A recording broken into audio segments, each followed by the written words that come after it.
Government forecasters predicted today we could see the return this year of the weather system known as El Nino, and it could bring much-needed rain to the west. 95% of California is in drought, and Ben Tracy tells us some scientists are now warning of a mega-drought. Scientist Lynn Ingram uses sediment cores inside these tubes to study the history of drought in the West. How far back in history can we go? Well, we've taken this record back about 3,000 years. That record shows California is in one of its driest periods since the year 1580. We think of a 3 to 5 year drought as being a long drought. Historically, is that a long drought? And historically, if we go back, several thousand years, we've seen that droughts can last over a decade, and in some cases they can last over a century.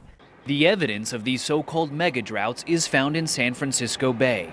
Ingram and her team at the University of California, Berkeley removed the sediment from the bay in nearby marshes.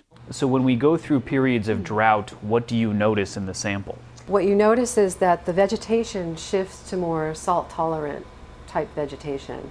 That's because during drought, there is less freshwater runoff into the bay. Tree rings on ancient tree stumps tell the same story. Narrow or non-existent rings during decades of drought.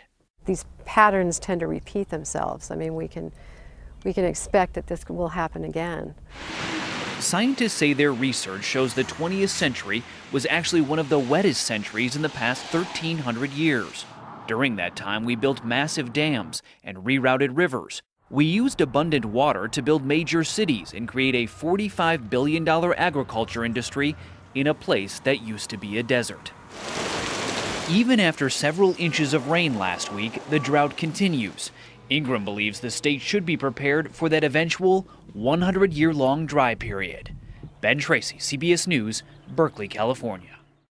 The big problem in the West is not enough snow. These NASA photos show how badly the drought is taking a toll. Snowfall in the Sierra Nevada is tiny compared to the same time last year. That snowpack provides much of California's drinking water. And look at this. California suffered more than 400 wildfires in January. Last year, in the same month, there were none. All right, not a lot of rain or snow on those maps for California, and that is not good, with the state in its worst drought since 1977. Governor Jerry Brown is trying to make sure residents appreciate just how serious this situation is. He says everyone across the state needs to do their part.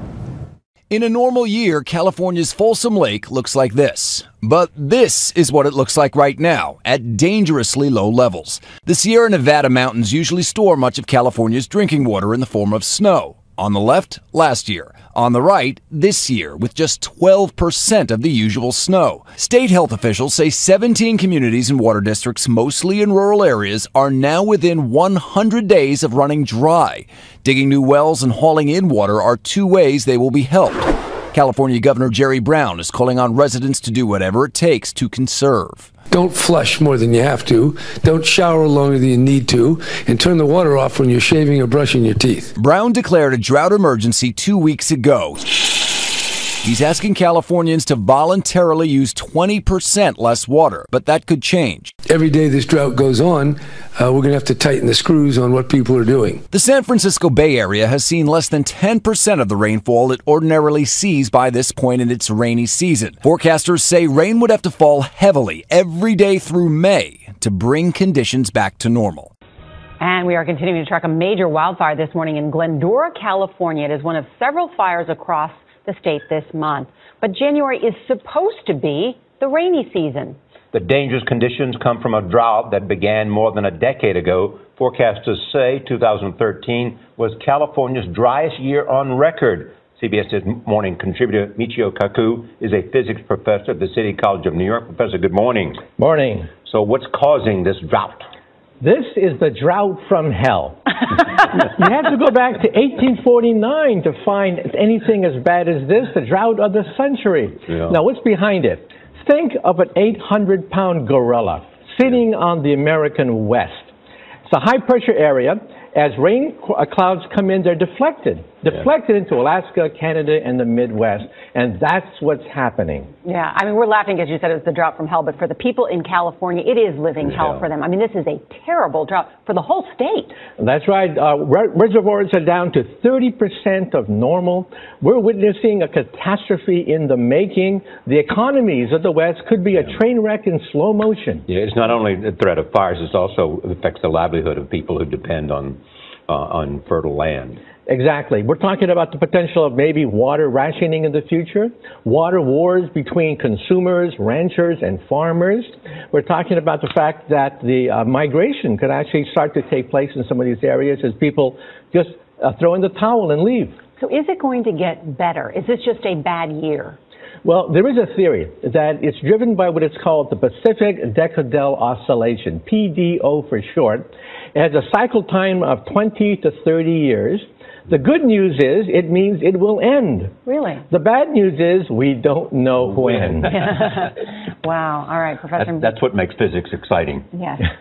Professor Michio Kaku, good to see you. Thank you so much. Well, much of the nation, as we've been reporting, is struggling with a wet and freezing winter. The Southwest is experiencing record heat. And for weeks, California has been suffering from a serious drought. As you can see on this map, more than 90% of the state is experiencing a severe to exceptional shortage of water. The areas shaded in red and maroon are the most extremely parched areas of the state. President Obama is visiting California today, where he's meeting with farmers in the Central Valley as part of his trip. He's directing more than $160 million in federal aid, much of it going to provide relief for those farmers and ranchers with livestock losses. Special correspondent Spencer Michaels has been spending time with farmers and others who are feeling the effects. Here's his report. Dairyman Don DiBernardi has had a rough winter. The 700 cows he milks at his organic dairy in Sonoma County, California, are eating costly hay, not the lush green grass they usually munch on this time of year. The 14-month drought has kept it brown until just now. That could put his organic certification in jeopardy. He's had to truck water in to clean his milking barn. His springs are dry. As far as pasture, we're not going to have any feed for at least 2 months. And what's the result of that? Well, we have to truck hay in where there's not much hay left in the state. So what are you going to do? Well, we come out of state. Well, we have to try and get hay somewhere. Each of his cows drinks 35 to 40 gallons of water a day. Like a lot of dairymen, he's considering selling some of them for beef, since it's too expensive to feed them. We'll have to wait and see if the pasture comes or how the hay supply holds out. We probably will sell some. You can't afford to feed an animal all year and buy hay to feed it. The problem, says DiBernardi, is too many people and not enough stored water. More people come into California, they build more homes, but they do not build any infrastructures for water supply. 50 miles north of the cattle ranch in the wine country of Sonoma County, grape growers whose vines are dormant right now have been told by water officials in meetings like this one that the drought could be of biblical proportions. They use water in the winter to protect the grapes from frost and in the summer to irrigate them. Without enough, the crop gets smaller and the vines are vulnerable to freezing. The early February storms in Northern California got everyone excited until they realized that what seemed to be a monumental storm was really just a drop in the bucket. Water officials say the state would need 6 or 7 more such storms to end this drought, and that is very unlikely. With the so-called rainy season half over, the state remains in bad shape. Reservoirs are far below capacity, and rivers are trickling like it was the summer. The state's huge agricultural production is in jeopardy in the Central Valley as groundwater is becoming scarce. In the mountains, where melting snow provides much of the water for the rest of the state, the snowpack increased this month from 10% of normal to 22%, but that's far too low. Last month, Governor Jerry Brown officially declared a drought emergency and called on all citizens to cut back at least 20% of their water use, though conservation efforts would be voluntary. In Cloverdale, a quiet agricultural town in Sonoma County, 90 miles north of San Francisco, its 8,500 residents were told by the state that they, along with 16 other communities, could run out of water within 2 to 4 months. While Public Works Director Craig Scott doesn't believe the situation is that bad, he says the town's plight is serious. We just have had the driest year on record in 2013. In this storm that we just had in the last few days, as being the first significant storm in over 14 months, I think with tree ring analysis, it's the driest year in 400 years. Cloverdale gets its water from wells along the banks of the Russian River, which feeds an underground aquifer. The river's flow is now comparable to what it usually is in the dry summer, so there's concern the well's production could decline. The town has no dam to store its water and depends on a few tanks. This water is heading out into the Pacific Ocean. We have no way to store it right now in sufficient quantities to get us past these really giant drought events.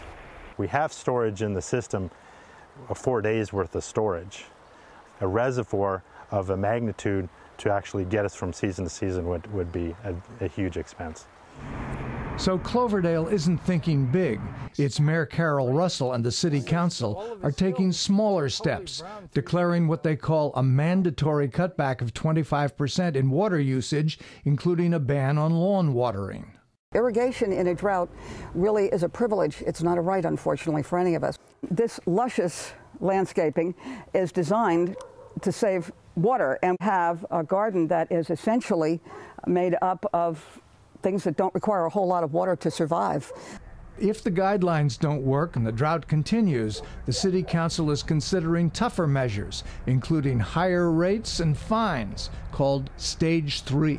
And a Stage 3 isn't, hey, do your very best because 25% is mandatory. Now it goes up to 50%, and you end up with an allotment of water per person per household. One of Cloverdale's most thriving businesses depends on a lot of water. Bear Republic Brewing Company, a regional brewery that makes Racer 5 IPA, is trying to conserve water. For every gallon of beer, they use 3.5 gallons of water, much lower than the industry standard. Co-founder and brewmaster Richard Norgrove says he isn't sure if Cloverdale's wells will provide the brewery with enough water this year. We may have to truck it in. We could move our production out of state. We could move our business to a community that's not affected by water use problems.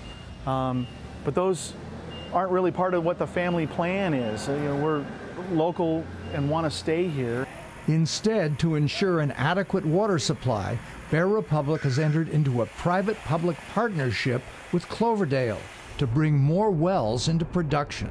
We lent them close to $500,000 to accelerate their well drilling, which is really helping the infrastructure for the community. If we don't manage our watershed, we may not even be able to grow this business because there's not going to be enough water for everybody. And the town is equally enthusiastic with the arrangement. They came to the city and said, look, can we expand? And we said, yeah, we'd love you to, but there's a water problem. We're in the middle of a drought. We got together with them, and what they're helping us do is develop wells for everyone. Meanwhile, many Californians are resorting to less exotic, time-tested ways of saving water. Bricks in the toilet tank, low-flow toilets, short showers, and less lawn watering. All means of coping with a drought that hydrologists are predicting will continue throughout this year and perhaps even beyond. As residents in California cope with the problems Spencer just chronicled, the president is proposing the creation of a new $1 billion fund to help communities deal with the impact of climate change. That money would need to be approved by Congress, but it will likely face significant opposition among Republicans in the House.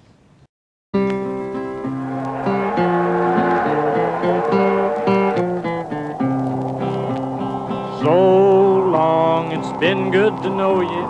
So long, been good to know you. So long, it's been good to know you. This dusty old dust is a-blowing me home. I've got to be rolling along. Some of the worst dust storms in the history of the whole world, I guess, broke loose. That was the big middle of the Dust Bowl. I'll sing this song, but I'll sing it again, of the place that I lived on the West Texas plains. In the city of Pampa, the county of Gray, here's what all of the people there say. Well, it's so long, it's been good to know you. So long, it's been good to know you. So long, it's been good to know you. This dusty old dust is a blowing me home. I've got to be drifting